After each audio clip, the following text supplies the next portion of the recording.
जामदा येथील 6 दरोडेखोर अटकेत, 50,000चा मुद्देमाल जप्त। नंदुरबार शहरातील भंगार व्यापाऱ्याला स्वस्तात भंगार देण्याचे आमिष दाखवून लुटल्याच्या प्रकरणी स्थानिक गुन्हे शाखेने मोठी कारवाई करत जामदा तालुका साक्री येथून 6 दरोडेखोरांना अटक केली आहे। आरोपींकडून 50,000 रुपयांचा मुद्देमाल जप्त करण्यात आलाय। दिनांक 23 एप्रिल 2025 रोजी फिर्यादी औरंगजेब सय्यद शेखावत सय्यद राहणार ठाणे यांना स्वस्त भंगार देण्याचे आमिष दाखवून नंदुरबार येथे बोलावण्यात आले।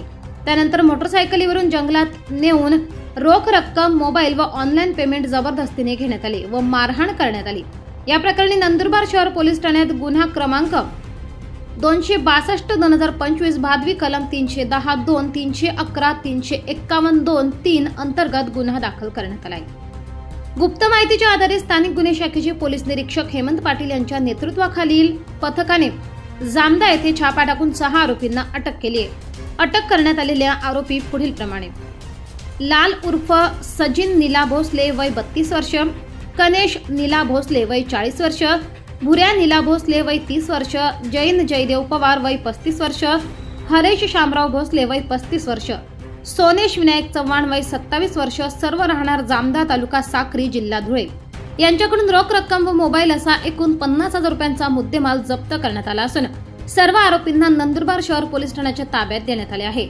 पोलीस अधिकाऱ्यांचे आवाहन: पोलीस अधीक्षक श्रवण दत्त एस यांनी नागरिकांना आवाहन केले आहे की स्वस्त दरात भंगार, तांबे, सोन्याचे दागिने, चलनी नोटा अथवा नागमणी देण्याच्या आमिषांना बळी पडू नये।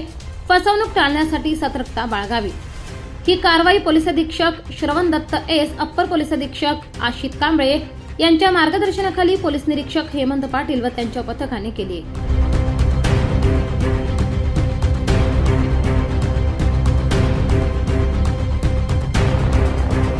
24 लाईव्ह महाराष्ट्र न्यूजसाठी योगेश पवार, नंदुरबार।